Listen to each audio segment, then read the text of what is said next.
Sa panahon ng mabilis na impormasyon at kaliwat ka ng balita, kailangan mo ng isang channel na mapagkakatiwalaan, diretso at para sa bayan. Ito ang Balitang Pambansa, ang iyong bagong tahanan ng mainit na issue, tunay na impormasyon at mga balitang hindi mo dapat palampasin. Mula sa mga trending na kaganapan sa social media hanggang sa mga seryosong isyong pambansa, bantay kami sa bawat sulok ng bansa para sa iyo. Hindi lang basta chismis, kundi validated news, mga impormasyon na may batayan at mga kwento ng tunay na buhay Pilipino. At kung gusto mong laging nauuna sa kaalaman, huwag kalimutang mag-like, mag-share at higit sa lahat, mag-subscribe. Dahil sa Balitang Pambansa, balita mo, boses mo, bayan natin ito.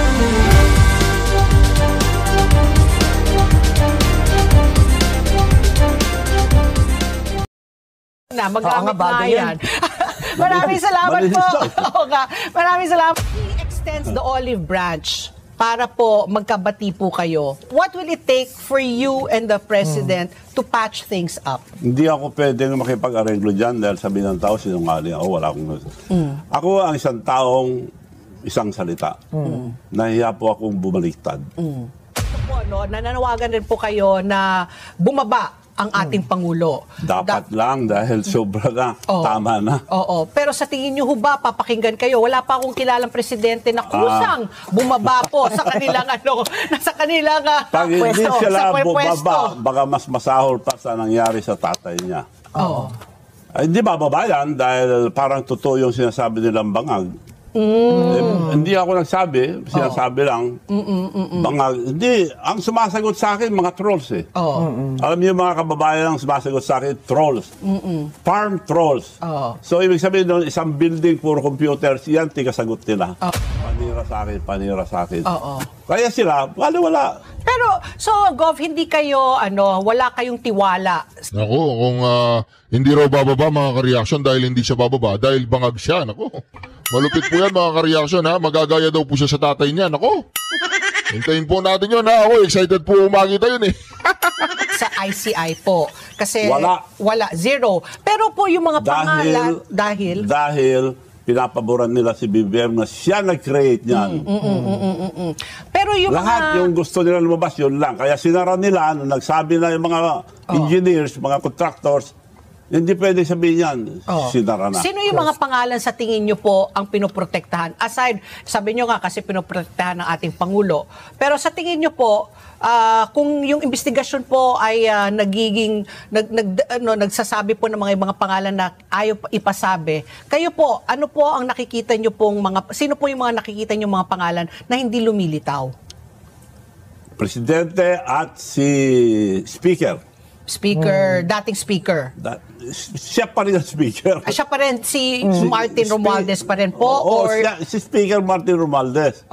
Hindi na kailangan yung mabait na Speaker na si Faustino D. Opo. Pero siyang nasusunod lahat dyan. Okay. Dahil siyang tigabigay ng lahat. Opo. How about po si Saldico po? Sila lahat, ito, ginamit lahat. Paano nila magagawa yan kung walang mastermind? Kung walang mag-approve? Sino ang mastermind? Isa lang ang mag-approve sa lahat ng pundo ng gobyerno. Only the President of the Republic of the Philippines. Siya ang pumipirma sa GAA or yung National Expenditure. Review niya yan. Opo. Wala yan kung nabantayan. Ang daling bantayan eh. I-involve lang yung mga local government. Governors, mayors. Kaya ko, nung mayor ako, lahat ng kapitan, etong project, bantayan nyo yan. Paalam nyo sa taong bayan, binabantayan, kaya walang ghost project. Ito, tinago eh. Tsaka ngayon, trillion na yung pinag-uusapan natin eh, di ba? Lahat ng departamento. Ito, flood control lang. Di ba, mayroon ding, may panawagan pang isa pa si Gove, na dapat nga para sa kabutihan ng bayan, di ba po, that's your words, no? Bumaba si BBM para sa kabutihan po ng bayan. Ito, looking at it po na meron din silang kinaso sa inyo. Kung halimbawa lang po, mapatunayan meron din kayong pananagutan, are you willing to do the same that you are asking the President? Ay, magbabayad pa ako 5 milyon kung totoo yun. Meron ka. May premium pa. Yung nag-file, kung totoo yung pinahal niya, bibigyan ko 5 milyon. It's supposed to be based as malicious, as you said, di ba? These accusations. Sa tingin niyo po, sino yung Nasa likod. nasa likod po ng pagsasampa ng kaso sa inyo? Maraming pera. Sino maraming pera? Alam niyo na, sino maraming pera ngayon? Yung sino mga po? flood control.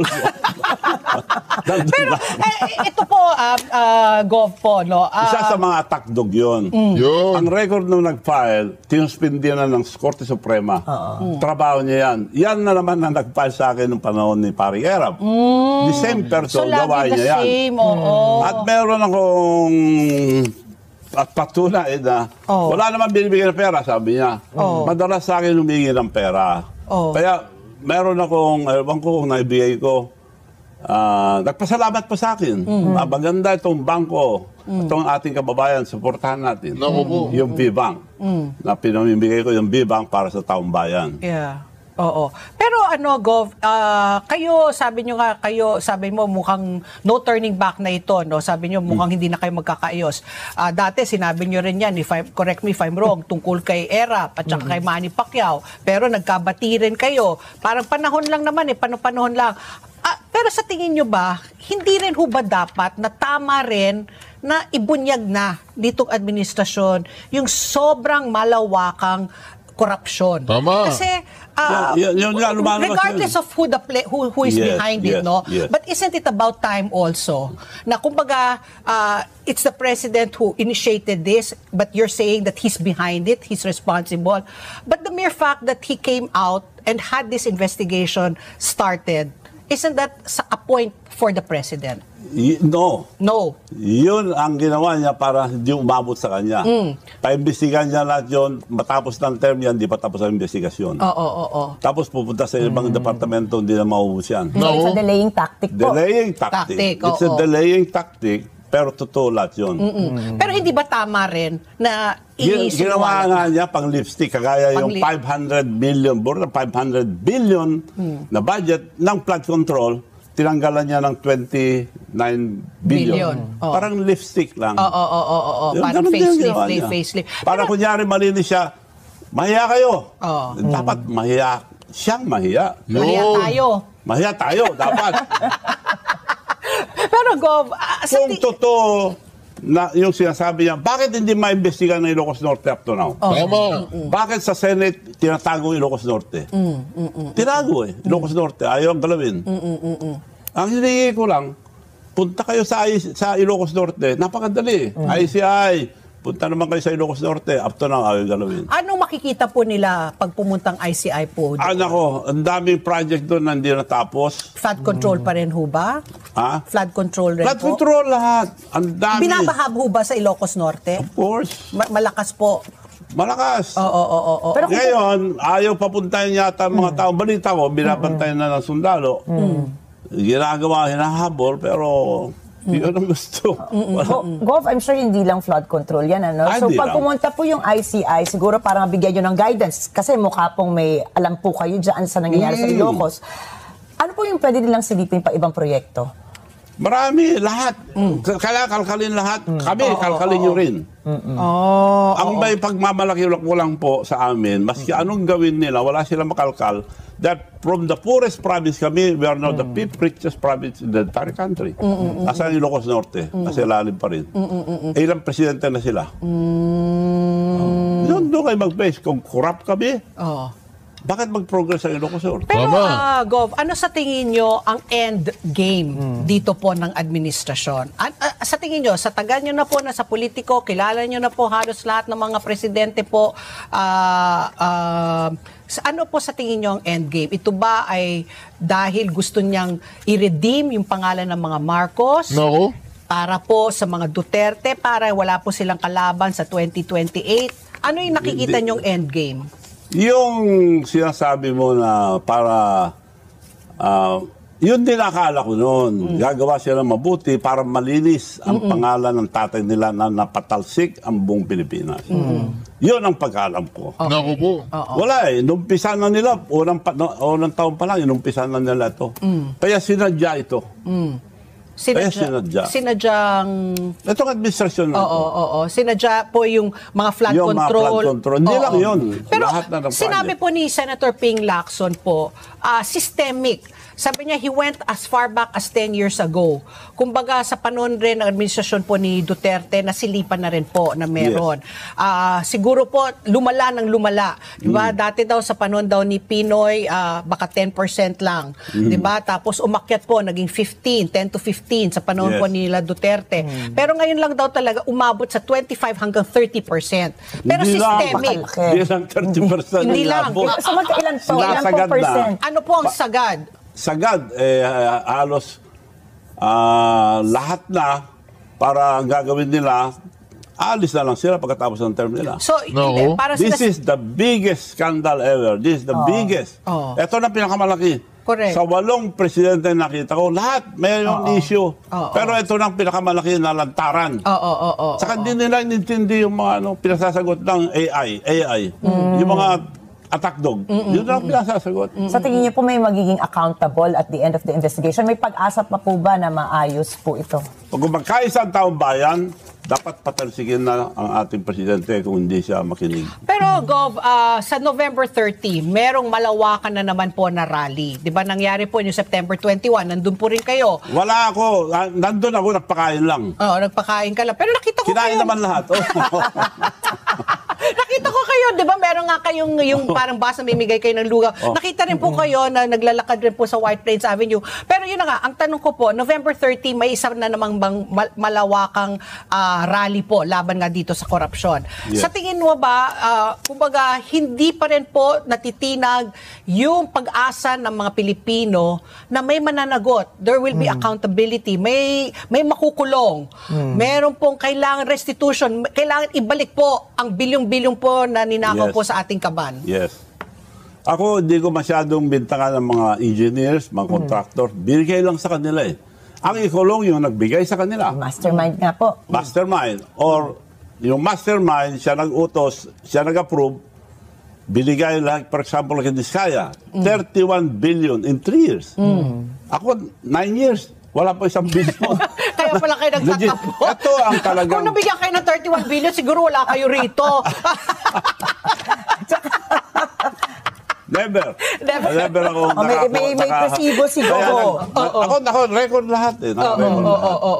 Hindi kami, eto, project na ito, para lang ma-sustain yung company namin dahil nag-divest ako, hindi ko na hindi, pang sweldo na lang sa mga empleyado ko napakarami. So, Governor, marami po nagtataka. Kung kayo hindi masyado nabiyayaan ng mga flood control project, ano po ang primerong negosyo po ni Governor Chavit Singson? Bakit parang hindi kayo naubusan ng pera po? Marami po akong negosyo. On record. Naka-record naman ako. Hanggang ngayon kinakalakang nga nila. Ano Masipag po ako. Bata pa ako, nagnenegosyo na ako. Bata pa ako na biggest trader ng tabako nung araw pa. Kumita na ako ng bilyon. Bata pa ako. Hanggang ngayon po, tobacco pa Nabili rin. ko na ang electric plant sa Bigan nung araw. Bata pa ako. Nakabili na ako ng maraming bahay sa Bigan, mga old houses. Bata pa ako. So, nag-invest ako, puro lupa. So, may pinanggalingan. May construction company kami. Dahil engineer ang tatay ko eh. Contractor. Bata kami, iniwan na ako, umalis lahat ang parents ko because of peace and order. Hiningi ko sa tatay ko na babalik ako mag-manage sa mga negosyo namin. Talagang masipag po ako. So, Gov, kung sakali nakikinig po ang ating presidente ngayong umaga at nakikita niya na talaga nagtatampo kayo. Hindi ako nagtatampo. So wala na po ba talaga? Kanina sabi niyo kasi Hindi ako nagtatampo, nagre-reklamo lang. Okay. If he extends the olive branch para po magkabati po kayo, what will it take for you and the president to patch things up? Hindi ako pwedeng makipag-arenglo dyan dahil sabi ng tao, sinungaling ako, wala akong... Ako ang isang taong isang salita. Nahiya po akong bumaliktad. Okay. So, talagang point FO. of no return na. FO na Yes. sila talaga, Pat. Oo. Dahil Alam mo, nga, FO, friendship over na talaga. Friendship over talaga. kung matinong tao siya, baka pwede. So may chance. Hindi, oh, Kung, pero may kung, chance. kung matinong tao. Governor, nakita natin kanina sa picture po, si President, si PBBM, siya na pong mismong lumapit kay President Xi Jinping ng China. Yung Nakakaya. inaangkin niya. Ako, nahiya ako. Babanatan ko yung president, babanatan ko China, tapos lalapit ako, mahiya ako. Dapat from the very beginning, hindi niya binanatan ng China. Diplomatic. Being the president and being a country, of a developing country, he should be neutral to all countries. Di ba sabi nga niya, friends to all, enemies to none. Dapat nung araw pa. Oh. Binubuli niya ang China noon pa. Siya siya pa pa yung nabubuli. Siya. Siya oy, kaya tulungan niyo ako. China ganito. Oy, tulungan niyo ako. China ganito. Hindi pwede yun. Ito, may phone-in question. Nag-text ang aking pinsan, si Nina Daza Puyat. Magkaibigan ho daw ba kayo ni Senator Amy? Kasi yun, kapatid po yun. Yes, magkaibigan kami. Kawawa naman si Jaime dahil damay talaga. Na Marcos kasi yung family name, so nadadamay. So you agree with Amy's position? Yes, siya nagsabi na talagang masama itong gobyerno nito. Pero maano rin ho ba kayo kay Sara Duterte? Ako, wala akong pinapanigan. Pag natanggal kaya nga ito, dapat mag-resign na si President Bongbong dahil baka mas masahol pang abutin niya kaysa tatay niya. Nakikinita niyo po yun. Yung mga iba, pinapatay. Yung mga iba, nagsuicide. Yung iba, nahiya agad. Nagre-resign. Ito, pakapala ng mukha eh. Ito, Gov, lagi pinapanawagan niyo nga po mag-resign siya. So sa tingin niyo po, sinong papalit sa kanya? Sinong dapat Ang pumalit? suggestion ko, yung mga Supreme Court muna mamili sila ron. Ang maging acting president, then mag-usap-usap ang military, Supreme Court, and other group. Religious group and the political group. So, Mag-usap-usap parang kung anong lang gobyerno muna? gagawin natin para Eto, wag na tayong umasa na maayos ang gobyerno nito dahil sila may gawa eh. Paano nilang ayusin? Sila may gawa. Hindi naman tayo gago, hindi naman tayo pipi. Yun ang naiinis ako. Ayusin daw nila. Umpak, sabi nila, ayos na. Silang gumawa eh. Paano nila maayos? Hindi posible yun. Ano ba? Gago ba tayong mga Pilipino? Hindi naman tayo gago. So, kayo po talagang, yung nyo, panawagan nyo talaga, step down. Step down. Step down talaga. Tapos, appoint. Kung hindi mag-step down, we have dapat to force. We have to force. Force, as in, Force. magkakaroon na naman ng EDSA revolution. Hindi ba kayo natatakot? Hindi pa ba kayo pagod sa EDSA? Nakailang EDSA na po tayo? Well, I have to sacrifice because may kinabukasan ng ating kabataan to eh. I have to talk. I have to say my word. I have to... You don't want to wait until the ICI comes out with their final investigation. Kalukuhan yung ICI. You really feel na Kalukuhan, I'm dead sure. Kasi Kalukuhan. Inapoint niya eh. At sang lumalabas ngayon, pinagtatakpan niya lahat yung mga gustong pangalan lumabas, hindi pwede. Yun lang gusto nilang ilabas. Kaya kung palabasin nila, ang kinukulong ngayon yung mga nagsasalita ng gusto. Mga engineers, mga contractors, palabasin nila, tignan yung magsasalita lahat yan. Gov, ako curious. Alam namin matapang ka talaga, tigre nga yung mga alaga mo. Hindi, tigre nga yung alaga. Babae lang, takta ko. Babaeng tigre.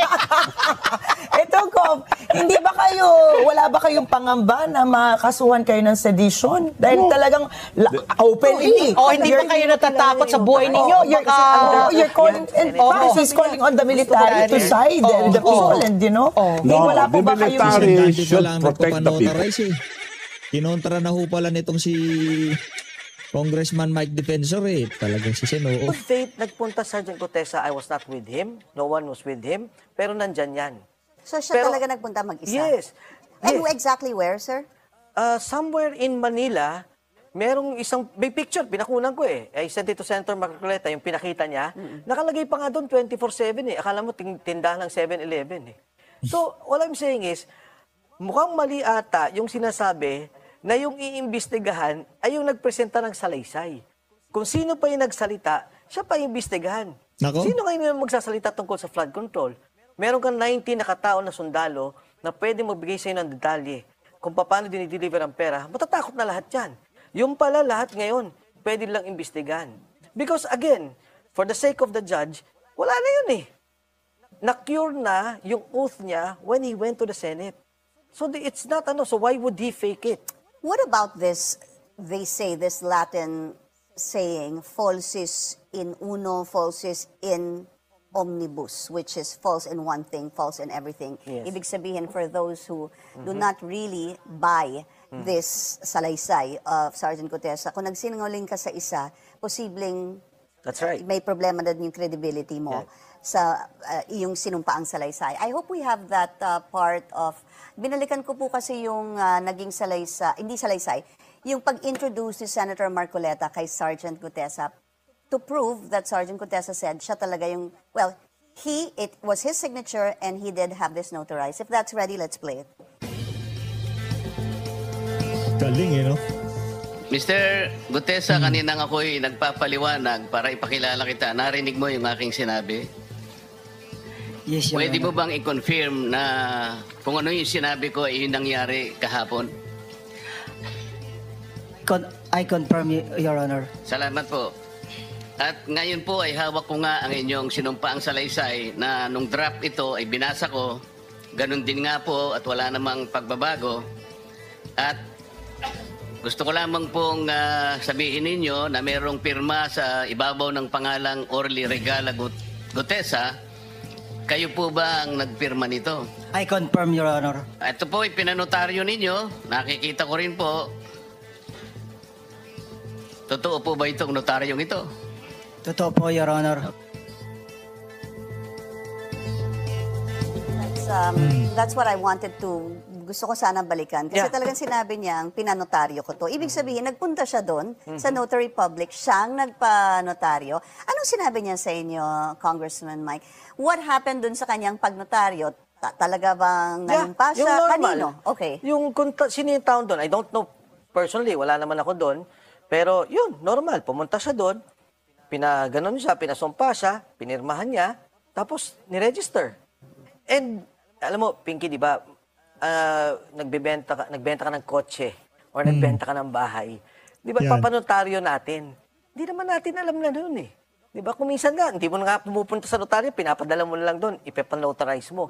Pumunta ka sa Manila, ang daming notaryo, hindi ko alam kung sinong abogado doon. Sa ilalim nga daw ng tulay. Sa ilalim ng tulay, marami. So, ang point ko, hindi ko makita yung ano nila na angulo nila about the notary, but gusto ko yun imbestigahan. Kasi for me, okay, Pinky, just to go back. There is really basis to look into this because if the judge was saying that it's not, hindi niya signature yon, then somebody else, number one, sir, somebody Pressured? signed on behalf of the judge. Of the lawyer. Sorry, the lawyer. Or many other things that, tama nga yung sabi mo, minsan sabi mo yung sekretarya yung Yes. pumipirma, hindi ho ba? Maraming scenarios dito Yeah. na dapat tingnan. Yes. Dahil gaya ng sabi mo nga, minsan magbebenta ka ng kotse, ay hindi naman ikaw talaga ang pumupunta. But for something as important as this, mahirap po kasing iasa ito sa iba. Why didn't you join him? Bakit ho hindi kayo sumama sa kanya? And number two, bakit kay Attorney Espera po siya, Petchi Espera nagpunta? Well, number one, nung nagkaroon kami ng pag-uusap, nung sinabi niya ako na magpapanotaryo, no? So I said, sige, may meeting ako, mauna na ako sa inyo. And then, so I left. Senator Marcoleta left before I did. Pero siguro, difference of 5 minutes. Pagkatapos, nagpunta nga siya doon sa ano na yun, notary na yun. Dahil siguro, 24/7. Anytime eh. 24 hours eh. Yeah, Pwede but sir, magpanotaryo. nag-usap ho kayo after lunch, hindi ho ba? More or less, natapos kayo 3 or 4 p.m., hindi ho ba? No. Natapos kami na very late na, siguro mga 5:30, kasi I had a meeting at 6. So nauna ako. Pagkatapos nung umaga, nagpunta na siya sa Senado. Right. Wala na ako noon. So, in the whole time, hindi yung ginaid mo siya or may kasama siyang lawyer. Kaya nga, ako din natutuwa. Who is his lawyer? Kami lang nag-ayos. Well, Marcoleta was there when Sino ho ang eventually. nagbuo ng kanyang affidavit? Tinulungan ko siya din. Di ba? Like, yung kung ano yung kwento niya, step by step, inano namin. Ganun lang naman. If you notice nga, hindi naman perfect yung English niya dyan. Hindi naman legal na legal form yan eh. Talaga salaysay. Kung ano yung kwento niya, inayos lang namin ng maganda, and then we presented it. Nung si Senator Marcoleta nga, in fairness, parang sinasabi niya, parang mali yung Tagalog dito ah. So, o nga. No? Kasi because si Sergeant Gutesa is Cebuano. So, inayos lang namin. Cebuano. But it still doesn't answer the question, sir. Kung natapos po kayo ng mga 5:30 to 6, sabi mo nga 24 hours yon. How did he find out about this particular notary public, which I believe isn't really very near the Senate or the Chinese restaurant na kung saan po kayo nakita? Malapit naman. ba? Yeah. Tsaka doon Malapit kami sa lang. mismong lugar na yun eh. I mean, within that area, di ba? Cannot be Kumbaga noong pagkatapos ng meeting nila, yun ang unang nakitang notary public nitong si notary office nitong si Master Sergeant Orly Gutesa. Quezon City, cannot be anywhere else. So talagang doon nagkaroon ng Who pointed him to go there? Who directed him to go there, sir? Google. Makikita mo, pag chinek mo yung